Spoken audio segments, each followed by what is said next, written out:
Hello again, Adolfo, Amy, and Beth, and everybody connected to us today. We're gonna start right away to present how to gain more subscribers insights with conversion tracking and campaigner. With you, uh, Hank Hoffmeyer, the master of the master of campaigner. There you go. It's all yours. Remember to drop your questions, so we're gonna try as much as we can to answer as many as possible during the webinar or at the end of it. Awesome. Thanks, Jose. I appreciate being here today and going over something really cool, which is gaining insight into the data you have for email marketing. As Jose mentioned, my name is Hank Hoffmeyer. I'm the Senior Manager of Client Success. That means I'm here for you. I'm here to make sure that you succeed using email marketing. I've been dubbed the digital marketing infotainer because I like to make marketing fun and successful. And data and analytics can be kind of dry and boring, but hopefully we can spice it up a little bit, and I can provide the information to you in an entertaining manner. I welcome any and all feedback, so definitely let me know. And you can catch me on social media. Just search for Hank Hoffmeyer, you'll find me. If you're going to connect with me on LinkedIn, I just ask that you send me a personalized invite to say you're on a webinar today, because I have this hard, fast rule where I do not accept blind invites. In other words, if you don't put a little note with them. And Jose is here today to help moderate this. In the background, he's doing a lot of work. He's going to handle the questions at the end of today's seminar. So let's talk about conversion tracking. It's something really important that you should be doing is measuring your conversions. Of course, number one, you can send an email. You can send an email out and see how many people opened, how many people clicked, what links they're clicking on, and that's important to know what those rates are and who's doing that.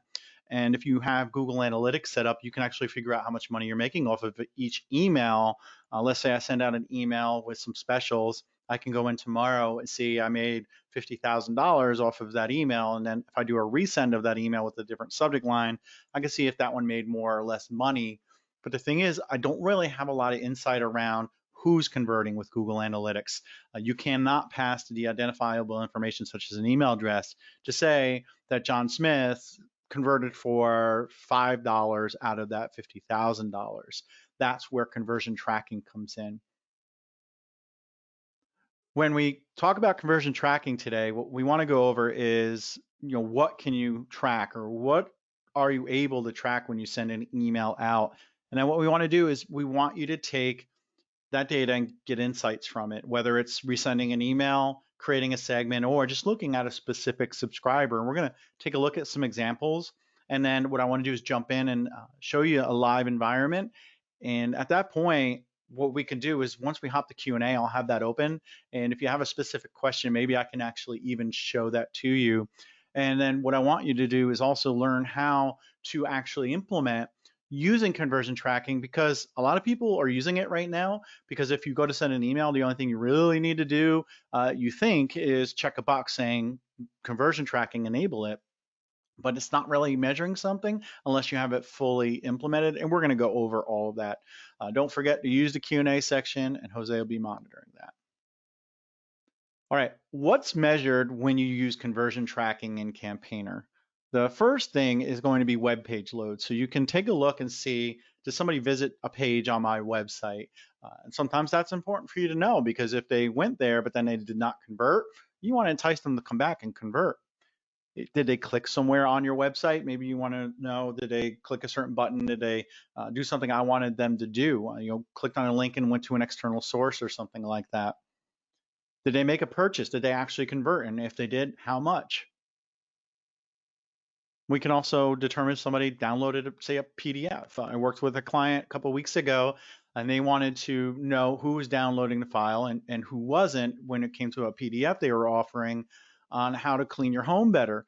And he was struggling because he was getting traffic to his website, but he didn't really know who was downloading it. He didn't know who to follow up with. Sure, you can measure a click to a file, or maybe even to the landing page, and determine maybe they downloaded it, but with conversion tracking, you can actually determine whether or not they downloaded that file. And then you can also measure whether or not somebody's completed a form or not. Maybe you have a form on your website. Maybe it's not a sign-up form. Maybe it's just getting more information so that you can further segment them and then personalize your emails. You want to know if they filled out that form or not. Let's jump into how the reporting looks and what data you can actually look at. The first area we're going to look at, and we'll go into each one in detail, is your email campaigns. You can see data within your email campaigns, within autoresponder reporting, and in workflows, as well as experiments. So pretty much any type of email you're going to send in Campaigner, you're going to be able to find out what was going on. So once you sent an email, you have a workflow set up, did an experiment, or using an autoresponder, what you want to do is go to reporting. And once you get into the reporting section, you'll have an overview of, okay, how many conversions did I actually have? And you just have this general information here, your total value, average value, and your conversion rate, and then total conversions. And you can actually drill down to each link that's in there. Because what happens is you need to send an email, they need to click on a link in that email, go to that page, and then convert or do whatever you're tracking or they need to convert. That is the only way that this works. In other words, it doesn't work if somebody randomly visits your website and then clicks a button, downloads a form or something. They have to be in Campaigner. You have to send them an email. They have to click on the link. That's the only way this is going to work. When we drill down a little bit further, we're able to see, okay, these are the links we're tracking, like I just mentioned. So there's 16 total conversions for a certain amount of money. And then also when you drill down, you can say, okay, well, Chad is converted and this is how many times he's converted. And you can even figure out how much too, if you drill down even further. And you'll notice the little groups by contact button that is there on the right side. And if you uncheck that, you actually get a drill down version of repeat purchases if somebody came back and bought the same thing again, or they converted in the same manner. And you can see that right there in detail, which is pretty cool. Then we have conversions by domain and then converters by domain. Probably is not a lot of difference between the two in some ways, but what platform are they using? Gmail, Yahoo, and then you'll see anonymous here. If somebody chooses not to enable cookies for the tracking, they'll be shown, but they'll show as anonymous. And at least you still get to know that there was a conversion, just not who. Because privacy matters these days, right? People need to be able to opt in and opt out for their privacy. And in some states and definitely in some countries, there are rules and laws and legislation around what you can and cannot collect and whether or not you need to obtain permission to send data back and forth or collect data, right? So here we have conversions by device. So, what operating system are they using?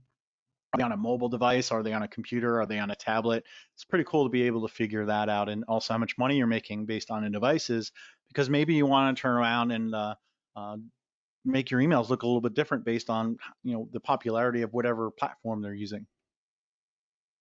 And the most important thing, and especially for me, because I'm a data nerd, is you can export all of this data and you can manipulate it in Excel, use pivot tables, VLOOKUPs, whatever you want. You can compare it to your Google Analytics and other things, maybe a CRM. It's really cool that you can do that and get all that data so you can analyze it, manipulate it, and just use it to your advantage. When we look at the contacts, there's contact level data that's going to help us find out who's converting, who's not converting, and more importantly, use that in segmentation. And that's going to be another section, segmentation. So I'm not going to dive into that right here, but with contact level data, you're going to have the contact properties and the contact history. So when we look at the contact properties, you see here that we have some items that pertain to conversion tracking and then some that don't. You have the total conversion value, you have the last conversion date, total conversions. All those you can use in segmentation, or you can just go in and say, hey, John Smith, how many times did John Smith actually convert? And you can see that in the contact properties section. Let's move over to the history section. So in the history, you see that they converted, right? And then you pull up the details on that and you see that this person shopped on eBay and they purchased something and there was a dollar conversion value and it was a purchase. So you can see what people are actually doing in their history. A lot of times you're probably not going to dig into specific contacts, but just know that it's there. And more importantly, it's available through reporting and in your workflows. We're going to go over workflows as well, but I told you we'd be talking about segmentation, which I really believe is a powerful way for you to target your customers so that you can kind of give them the types of emails that they want when they want to receive them. By knowing if somebody did not convert, you can entice them to convert with a better offer. And people maybe that are converting a lot, you want to thank them and still give them some deals, right? Or maybe a little bit less of a discount because they're already spending money with you. But when it comes to segments, you're going to be able to look at the email action and the contact data. So let's take a look at those. With the email action, you're going to be able to go in and say on any email, so you can just say any email or any email in the last 30 days or a specific email. I want to know if somebody did convert or if they did not convert. And then you can have a conversion value of over $300, under $300, or whatever. So there's just an example here, and it'll show you how many people actually met that criteria. When we get into the live demo slash Q&A section, if you have a specific scenario you want to look at, drop that in the questions area, because I want to know what that is and we can take a look at it. And I'll show you some more in there as well. But I just wanted to give you a screenshot of showing you what that would look like. And then when we look at the contact data, we can say the last conversion date, which I showed you in the contact properties. So we could say if the last conversion date is after, say, February of this year, we can do that, or is in the last 30 days, et cetera. We can look at all that data, use that in segments, and then retarget, don't retarget, try to entice people to shop more, make more money, convert more, download more PDFs or whatever it is, fill out forms. You could do all that stuff. So with this, you can look at the last conversion date, last conversion value, total conversions, and then the conversion value. How much money are they spending? Then you can start using data in workflows, which is very powerful. You can send the right message at the right time to the right subscriber using workflows, because you can have a trigger when something happens or when there's certain data available. I want to bring them into a workflow. Or you can have a general workflow when somebody's added to a list. And then if they meet certain criteria, you can do certain things. If somebody has not converted in the last 30 days, I want to send them this email. If they purchase more than $50 worth of product or service, I want to send them this email.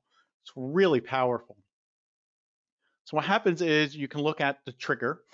So I can say if a conversion happens or doesn't happen, I want to trigger a workflow.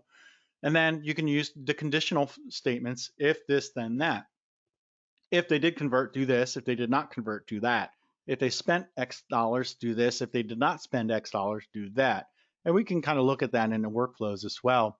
But when you're building your triggers, what you can do is in here, you can set a rule to say that the contact field of total conversions is more than 1. I want to go ahead and send this email. Or if it's 0, I want to entice them to buy. So you can do that, and that would be a trigger. And then you have the total conversion value, the last conversion date. So if they haven't converted in 30 days, let's go ahead and start this workflow. Hopefully all this is making sense. Feel free to go ahead and pre-populate your questions. Get ready to fire those off or fire them off now. Jose is going to read them off to me. We're going to go over those questions because my job today is to inform you on how to use conversion tracking effectively in your account. In this last section, we're going to go over on how to implement it. It's probably the most important, and that's where you're going to want to pay attention the most. And then here we have a timer, so it could be just triggering daily. So every day I want to check for a conversion or no conversions.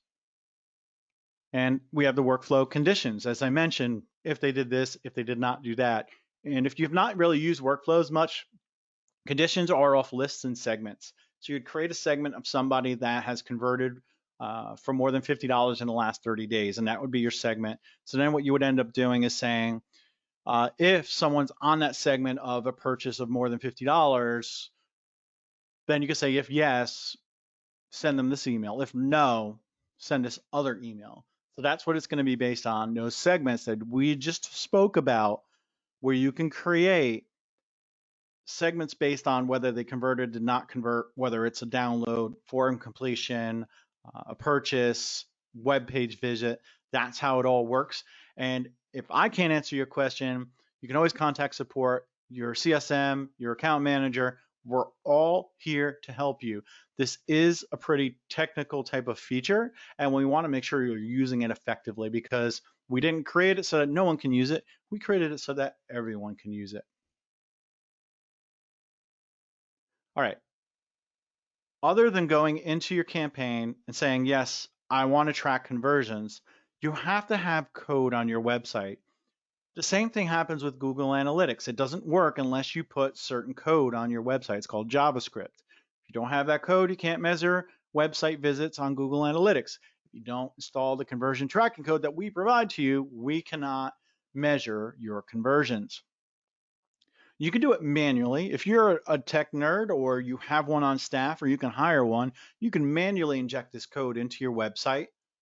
You can also use Google Tag Manager, which is something I highly recommend.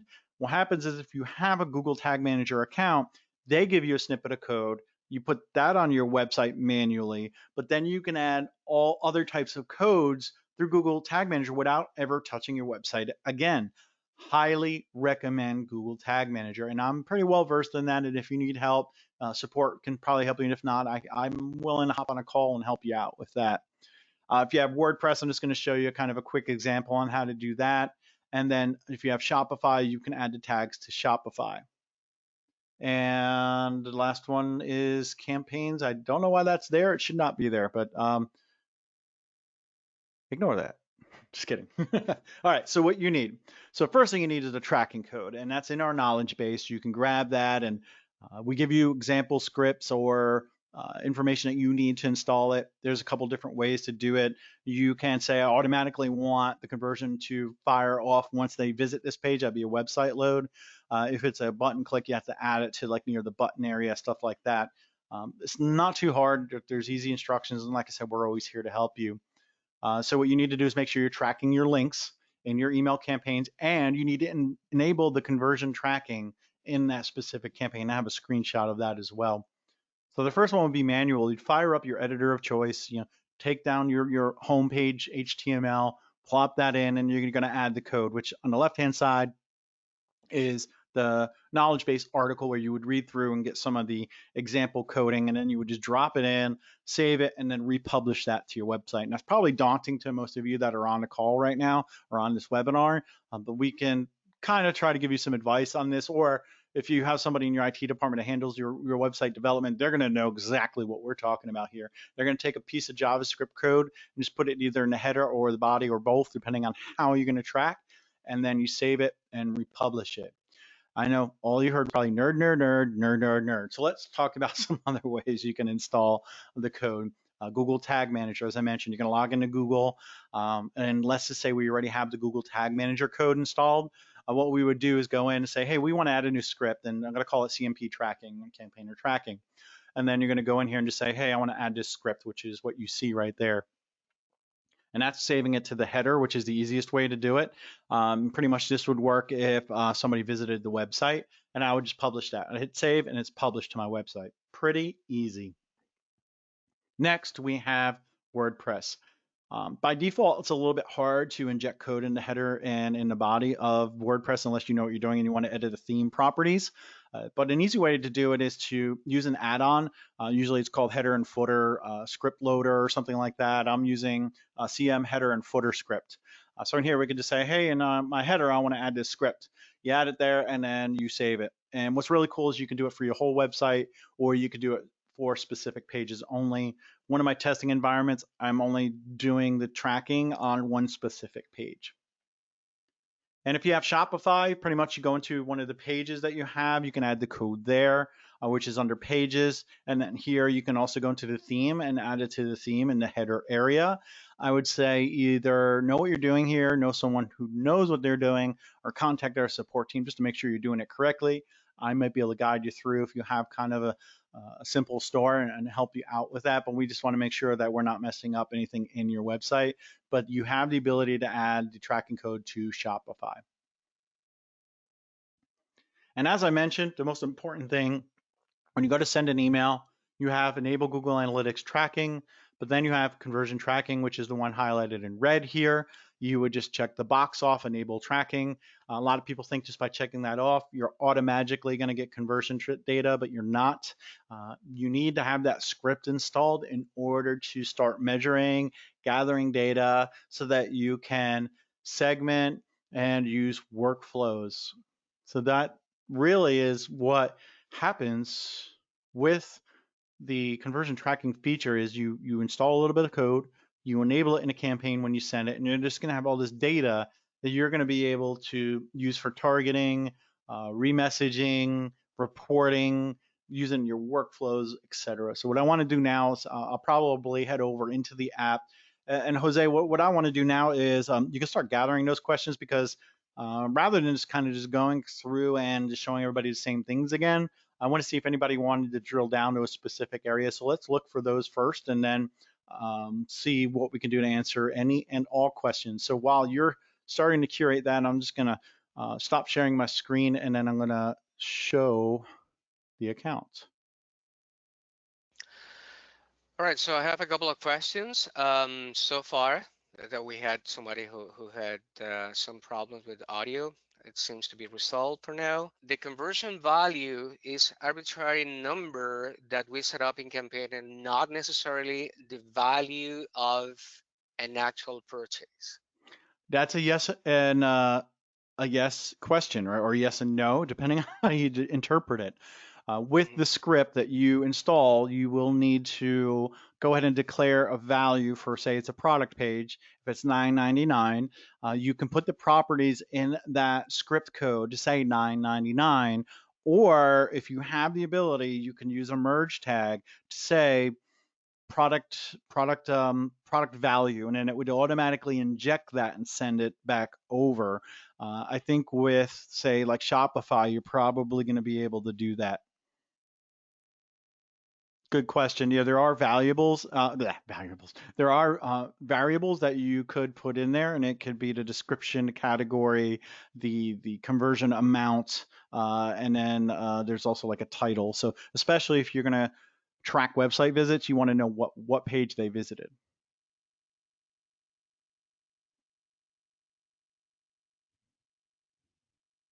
Any other We also questions? have, yes, we also have another question from Caroline. Caroline asks, last year we started tracking email conversions by linking our CTA buttons with the website page, UTM source, medium, content, and the campaigner email number. It sounds like this new way to track by putting the code on our website will be more efficient. Yes, and how and I'm hesitating because they are two different things, and I highly recommend you do both. Because what's happening with Google Analytics, and you're passing what's called UTM parameters, you're taking data from the email and you're passing it to Google. That's why it's like source, uh, source is campaigner, medium is email. So what you'll do is say, okay, on this website who came here from email, right? And who came from campaigner, and specifically this campaign name. So you can see how many people came to that page or your website from that campaign, because maybe they clicked through and they left right away. You want to find out, are they going to your website and sticking, or are they leaving right away, which is the bounce reason, which is different from an email bounce. Then if you have e-commerce turned on, you can figure out how much money you made off that email in total. So it's a little bit faster to get it that way. And then with the conversion tracking, it's actually on your website side and it's firing when they go over there and they fire off that JavaScript and it sends the data back to us. Okay, Kearney is asking us, where do I get this code to embed on the site? Awesome. I just brought that up. Should be on my screen now. So here's the website setup. So this right here is just the JavaScript that lets us know that there's script installed. The first one, number one. Number two is the ability to set the cookie so that the user will be prompted, say, hey, do you want to store a cookie on your computer? And it will last 60, 90 days, whatever you determine is the duration. And then if you want to have us pop up that consent, that would be right here, the consent. We would do that. Otherwise, if you wanted to do it separately and create your own button for that, or make it be the way you want it to look, you would just go ahead and code that on your own. So here are some of the parameters I was mentioning. Duration 60, 30. So that would be the cookie duration. You can change that to 60. Here's the amount. So this can either be the amount of the product or whatever you're trying to measure on that page. Now, like I said, that if you have the ability, you can put a merge field in here and put in, product amount or something, or price, currency. You don't have to use these, but you can. Reference ID, category, description, like whatever page it is. And then you would determine what kind of process that's going to be. Is it a conversion for a purchase? Is it a form completion, or is it a process? So those are the three types. And here's some example codes. So right here, you would just use all of this if you wanted to go ahead and copy this and use the values here and change them. Um, but yeah, that's how you would do all that. And it looks daunting, but it's kind of easy. And there's instructions. This is an offer and the consent pop-up that we're going to offer for them. And here's a process purchase conversion event on a page load. So if you simply just want to say, hey, this probably is a conversion because this page load, here's how you do that. And there's a bunch of information in here. And I actually even have, I believe there's a video available for that too. Yeah, right here. It's a video tutorial on that page. You can either Google Canvas Knowledge Base and this will come up, or in your account, the bottom right hand side, there's a little icon that looks like this, but it looks like an envelope, and you click on that. I will share with you guys the campaigner YouTube channel, so you can extract some valuable information. I'm gonna drop it in the chat. Somebody's also asking when is the coffee break, and I just made that up. I'm just kidding. No coffee breaks when I'm talking. Hopefully, I'm keeping you all awake, and there will be a quiz at the end. Just kidding.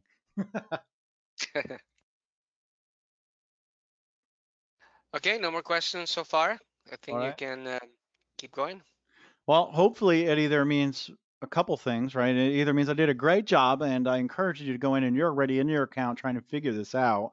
Or you might think that this is a little bit too daunting and you don't want to take this on right now. But if you are in that latter half or that latter group, I highly want to encourage you to look into it, because the more data you have in your campaigns, the more you'll convert, the better you'll be able to target so that you can make more money off of your emails. And if you are in that specific group of folks that don't have access to this, maybe look at seeing what it takes to get access to this, because it is very powerful to be able to measure what you're doing more than just website visits, more than just clicks, and more than just opens with your email, which hopefully, you're working with us on your opens and you click through rates, and you've been to previous webinars. If not, you're binge watching us on YouTube and learning about how to really effectively use your email marketing campaigns to make you more money, especially right now with all the challenges we have with our economy and just socially and all of that. But I hope I really did a good job of explaining how this feature works, and I encourage you to look into it more. And if you have any questions, our support team is around to help. That's what we're here to do, is help you use this platform more effectively and efficiently. And if you have any questions down the road, you can always reach back out to us. And I guess with that, Jose, I guess we'll close it out and reach out to us. And don't forget to find us on social media. Follow us, stalk us, like us, comment, leave us reviews, ratings, and hopefully we'll see you again soon at our next webinar. That's perfect. Thank you so much for attending the webinar today. Remember, we are here to help. If you're already a campaigner customer, you can reach out to us via support, email, chat. As Hank has said, social media, rate us, link us, like us, etc. And if you're new to campaigner or you're considering to come with us, so feel free to reach out to our sales department to customize the proper plan for you and your business. Enjoy the next 30 minutes, because you've got 30 minutes back in your day, because I know you either anticipated to be here for an hour or you told your boss to be on here for an hour. So do what you want with the extra 30 minutes. Thank you again, folks. Have a good day. Bye-bye, everybody.